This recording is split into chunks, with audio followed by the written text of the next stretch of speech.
ظاهرة غريبة تحدث في السعودية. ظهور هالة حول الشمس. الهالة اللي بتطلع حول الشمس أحيانا، وخصوصا في السعودية أو في مناطق تانية، هي ظاهرة طبيعية بتحصل لما بتنكسر أشعة الشمس عن طريق بلورات التلج اللي بتكون في السحب العالية اللي اسمها السحب الركامية. ودي بتكون سحب عالية جدا، يعني ببساطة كأن الشمس محاطة بدائرة نور كبيرة. وده بيحصل بسبب تفاعل الضوء مع الجليد في الغلاف الجوي.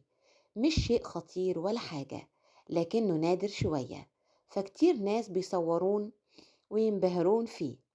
بعض الناس بيربطون بعلامات أو إشارات، لكن من الناحية العلمية هو تأثير بصري طبيعي مثل قوس قزح. الهالة حول الشمس غالبا بتطلع لما يكون الجو فيه رطوبة عالية في الطبقات العليا من الغلاف الجوي،